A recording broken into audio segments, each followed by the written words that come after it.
Hey, what's up everyone, this is Derrick Broze with the Conscious Resistance Network, and today I want to talk with you about, well, a couple of things. First off, let's get into talking about voting, right? Because I've noticed, I guess as we're getting close to the midterm elections here in the United States and ever closer to the upcoming presidential elections next year, which we're already starting to hear about in the corporate mainstream. As we're getting closer to this, I guess there's more talk about voting and non-voting. Of course, there's still a lot of people who are sour in the United States and blaming Donald Trump's presidency on those who voted for the third party, those who didn't vote for Hillary Clinton, and of course, those of us who are, as far as I remember, the numbers are 46%, around that 40-something% of Americans who did not vote in the most recent election. It's vitriol, all this sort of animosity. And I feel like it's also pressure, really. A lot of it's like public, societal pressure that puts on individuals who, for whatever reason, don't think that voting is valuable, worth their time. They just don't feel they should be bothered, and they just maybe don't give a damn, so they don't participate in the system, right? And when you're in that position, you will get a lot of shit from people, especially this past election where people were propagandized from both right and left-wing media to believe that if they did not act and do something in this election, that, you know, as we were letting go of Obama, that peacemonger, loving, caring, kind Obama, as the Deadstream would like you to believe, as we're leaving from that, this president who could speak very eloquently, you know, he could drop bombs in this most eloquent fashion and become the first Nobel Peace Prize winner to kill people and to launch wars and all that sort of, you know, beautiful things that the mainstream loves to reflect on. As we were leaving from that era, people were really freaked out by this idea that we could go into where we are now with something like Donald Trump in office. Of course, other people were terrified, what the heck will happen if a Clinton gets back in office, because we know the Clintons have a history of corruption, and Hillary Clinton herself is very corrupt, and all of this was exposed right before the last election. So there's plenty of reason this time in 2016 for people to be skeptical and to think, hey, maybe this is not the best way for us to achieve change. Maybe there might be a better way for us to go about this, things of this sort. And as people started to look for answers, some people, you know, they decided, well, Clinton, Trump, this isn't really part of the game I want to play. I think all parties. So you had more and more people supporting Libertarian Party, more and more people supporting Green Party, Constitution Party, and just looking all over for some type of political solution. Of course, if you follow my work, you know that I don't think there is a political solution. That's part of the problem. But this desire to look for something new did drive a lot of people to push towards looking at other options. So third parties, also maybe just saying, you know what, I'm just not going to participate. And even a lot of people, unfortunately, even at the end of it, if after maybe they spent months supporting Bernie Sanders and attacking Hillary Clinton, or, you know, you have to remember this, even though Trump now is loved by the Republicans for the most part, and even the right-wingers, you know, who don't necessarily like him, they still will back him just because, you know, they hate liberals so much, or because he's not a Democrat, or whatever silly stuff like that. But you have to go back and remember that when he first started running, people did not like him. There was the Never Trump crowd, and it was a fairly good amount of the Republican Party that was against him. You know, that's why there's this whole mythology that he was an anti-establishment candidate and came in, he changed the Republican Party and surprised everybody and won this election and all that kind of BS. But my point here is that you had people who were against Hillary Clinton and would rather have had Bernie Sanders, and people who didn't want anything to do with Trump and were down for dozens of other people instead of him. But in the end, that's what we were given. We were given a false premise, a false choice, a false dichotomy between Clinton and Trump. And some people, unfortunately, even though they felt like it was all a sham, they still decided to play the game when that election day came, and they voted. And some people would even admit to me, begrudgingly, like, yeah, I voted for Trump because I didn't want Clinton to win, or yeah, I don't really like Hillary, but, you know, anything's better than Trump, right? And it's just this age-old game of lesser evils, right? They want you to play this lesser than evils game. One's worse than the other, one's better. They're all shitty. They all suck, right? I mean, let's just be real about it.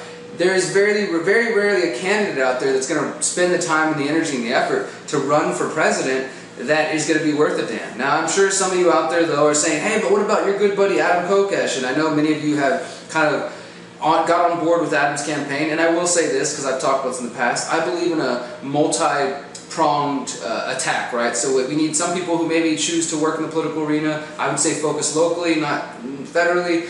But some people who choose to do that, like say Ron Paul and Bernie Sanders and these sort of people who try to bring in an anti-establishment message within the mainstream.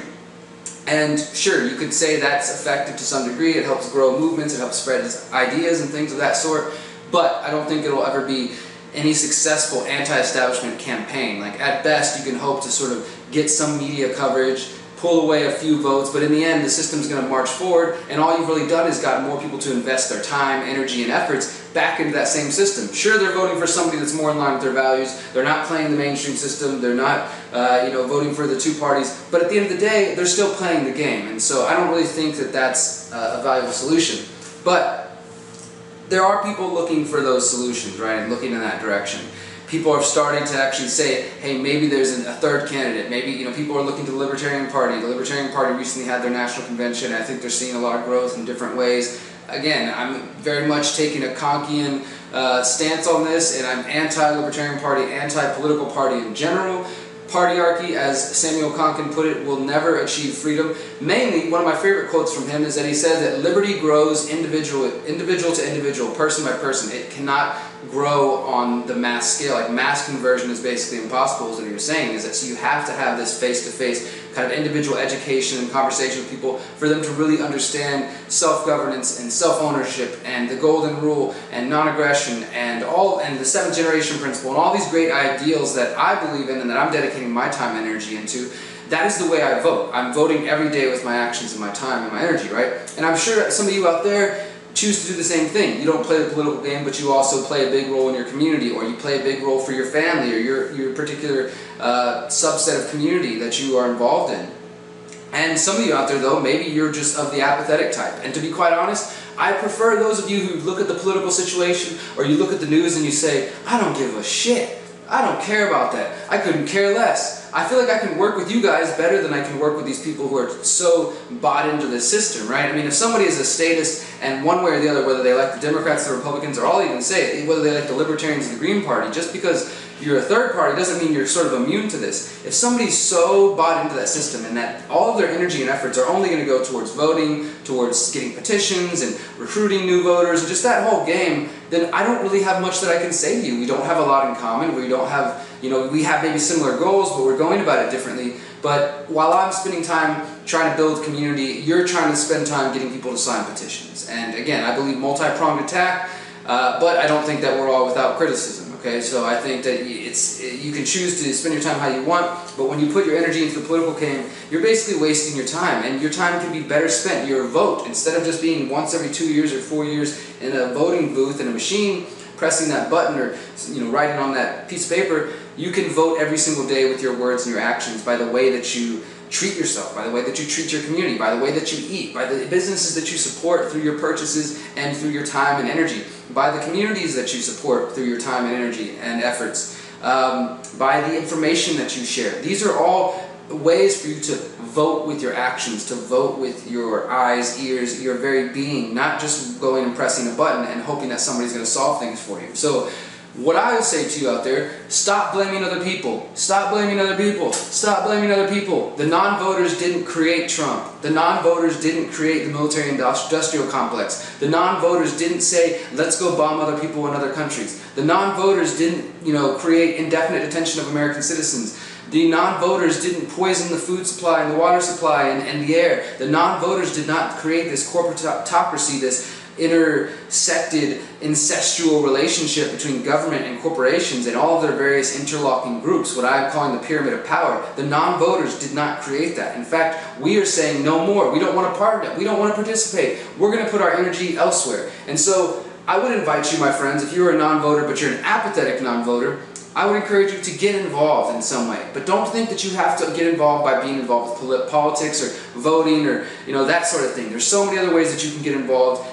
If you're new to this channel, check out what we do here, check out the ideas we promote, see how you can get involved in your community. There's so many different ways. And to my friends who are non-voters on principle or just because you don't think it's an effective strategy, thank you guys for taking a stance and for at least wising up and realizing that this is a game that we cannot win. We will not win and change the world by playing with the games and the tools that the oppressor has given us. We need to throw the board game off the table. We need to throw the tools away, create our own new tools, our own new game, our own new way of living, and exit this system, vacate this system, as much as possible. So when I see those numbers going up of people who are non-voting, that gives me hope. That gives me something to smile about. Don't despair if you see those numbers. That means there are more people who are stopping believing in the system, and that means there are more people that are possible to reach and to connect and inspire to help them grow and pursue more knowledge and pursue solutions outside of the system. Thank you guys so much for your time. I appreciate you listening. If you want to vote with your actions, subscribe to this channel, follow us on Facebook and Twitter and Steemit and DTube and all the decentralized platforms. Hopefully you'll see us coming up. We're about to hit the road for the Liberate Your Mind tour. Find that on theconsciousresistance.com/liberate. See you guys out in the real world. Let me know what you think below. Remember, you are powerful, you are beautiful, you are free. Peace.